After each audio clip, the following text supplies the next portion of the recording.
En 1870, Nietzsche pronunciaba en Basilea la conferencia El drama musical griego.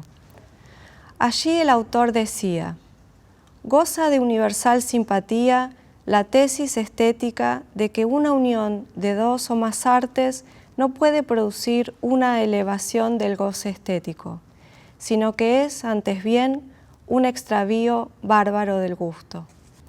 Pero esta tesis demuestra a lo sumo la mala habituación moderna que hace que nosotros no podamos ya gozar como hombres enteros.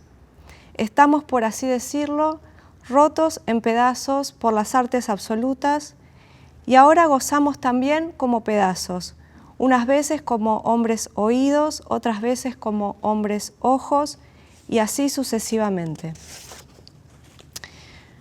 Así, pensando en el origen, el presente y el futuro del teatro, Nietzsche se propone volver sobre aquello que se reúne en el drama griego: la poesía, el canto, la danza, la recitación, la arquitectura, el arte del vestuario y las máscaras, para comprender lo que para el autor era el sentido profundo del arte en tanto actividad metafísica. La conferencia de Nietzsche, junto a otros dos trabajos, componen las instancias preparatorias de su primer libro, El nacimiento de la tragedia, lectura fundamental sobre aquel legado teatral que se ubica a su vez en ese umbral hacia finales del siglo XIX, en que el drama moderno entrará en crisis. En la actualidad, aquella crisis se identifica no tanto bajo la lógica de un modelo dialéctico, con un principio y un fin, como lo hiciera, por ejemplo, Sondi, sino como crisis sin fin, sin horizonte preestablecido y con imprevisibles líneas de fuga, como lo hace, por ejemplo, Sarrasak. Aquí y allá, lo híbrido no aparece como definición o caracterización, y sin embargo se apunta a ese concepto de forma insistente. El teatro como lugar de reunión de lo diverso, que paradójicamente se constituye como aquello propio y específico del arte teatral. Su historia, a grandes rasgos, podría pensarse a través de tres líneas de acción-experimentación. En primer lugar, una progresiva expansión de la forma dramática. En segundo lugar, una gradual emancipación y reteatralización de la escena. Y finalmente, una indagación más y menos sistemática sobre las fuentes de lo performativo teatral. Por expansión de la forma dramática entendemos la incorporación de elementos narrativos y líricos en la estructura dramática de tradición aristotélica, que pone en tensión sus elementos constitutivos: la fábula, el personaje, la palabra dialogada, el conflicto. El teatro épico de Brecht sería una de las expresiones más conocidas. Por su parte, la emancipación y reteatralización de la escena se caracteriza por una progresiva independencia de lo escénico en relación a la literatura dramática, así como la revalorización del carácter convencional y lúdico de la representación teatral. Para ello se recurrirá, entre otros procedimientos, a las técnicas y tradiciones propias del espectáculo popular, como el circo, el café-concert, el music hall, inclusive el boxeo. A su vez, el diseño del espacio escénico, en tanto maquinaria y dispositivo de espectáculo, habilitará la experimentación dentro y fuera de la caja a la italiana. El teatro de Meyerhold resultará de los más destacados en este terreno. Por último, la pesquisa sobre las fuentes del teatro llevará en no pocas oportunidades a una indagación de las formas escénicas y performativas de otras culturas más allá de la europea, con la idea no solo de recuperar un origen, ya sea metafísico, ya sea histórico, perdido, sino inclusive de refundar las bases de la propia cultura occidental. Así, Artaud encontrará en la figura del actor balinés y también de la peste, la alquimia, la crueldad, entre otras, un hilo reconductor hacia ese principio fundante. A lo largo de todo el siglo XX, estas líneas de investigación se cruzan entre sí y avanzan a través de genealogías más y menos directas. La forma dramática dará paso no solo a lo narrativo y lo lírico, también a las formas del ensayo, como el discurso filosófico, histórico, político, y a los múltiples juegos de la palabra y el sonido más allá del sentido y la lengua.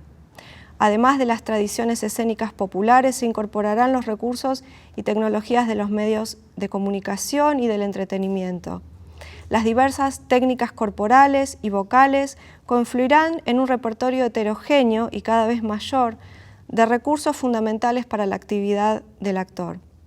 Finalmente, las indagaciones en torno a los diversos orígenes culturales de las prácticas performativas y escénicas darán lugar a un sincretismo que hará del teatro una práctica estética y antropológica, muchas veces más allá del espectáculo.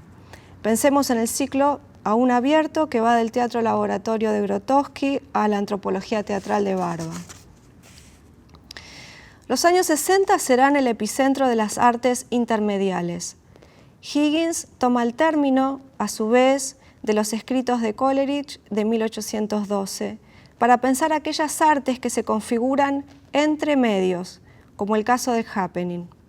También Sontag se ocupará de esta nueva práctica, describiéndola como un arte de yuxtaposición total o un teatro de pintores. Se trata de acciones o eventos en donde, en confluencia con las experimentaciones llevadas a cabo por el propio teatro, ya no respeta la progresión lineal del drama ni se identifica un conflicto, en donde performers y objetos muchas veces adquieren funciones intercambiables, en donde priman las cualidades sensoriales de los materiales y la lógica del sueño, y en donde se busca despertar en explícita alusión a Artaud emocional y sensorialmente al espectador. Con aristas más y menos provocadoras y participativas, el happening forma parte del campo diverso del performance art, que a lo largo del siglo XX y del siguiente se instalará con fuerza en el repertorio híbrido de las prácticas escénicas y corporales del arte contemporáneo, así como en sus espacios de exhibición. Por su parte, el desarrollo de la danza acompañará al teatro en su aventura híbrida hasta encontrar, en la formulación de la danza-teatro, un lugar de confluencia y de creación de un nuevo género para la escena. La figura de Pina Bausch resultará aquí una referencia obligada. El teatro argentino dialoga fuertemente en ese pulso del teatro del siglo XX y las distintas líneas antes descriptas encuentran aristas y teatros que le irán dando a su vez formas propias, a la luz de las tradiciones poéticas y la historia del país. Actualmente la noción de lo híbrido nos encuentra en un momento de vuelta al teatro, luego del impasse que significó la pandemia del COVID con las consecuencias del cierre de los espacios teatrales y la puesta a prueba de experiencias virtuales online. Se pusieron a disposición un conjunto de archivos teatrales, así como una serie de producciones, tanto en streaming como grabadas, que incluyeron entrevistas, detrás de escena, teatro filmado y otros formatos más y menos transitados con anterioridad. Se pusieron igualmente sobre la escena los distintos contextos y recursos con los que los artistas y los teatros alrededor del mundo podían sobrellevar los largos meses de pandemia.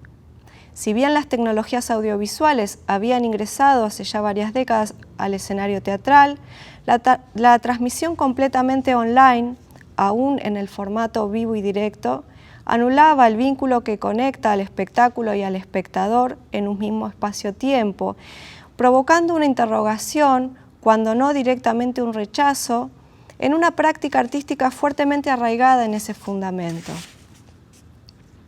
En tanto momento obligado de repliegue, significó también una oportunidad para reflexionar acerca de la propia actividad.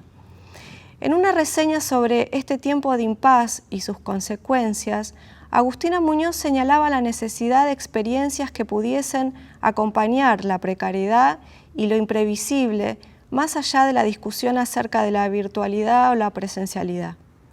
Tomando por caso Un día al mar, de Ariel Farache, la artista describía una experiencia de más de 2 horas frente a su computadora, como una deriva que le había permitido pasar tiempo con otras personas y consigo misma.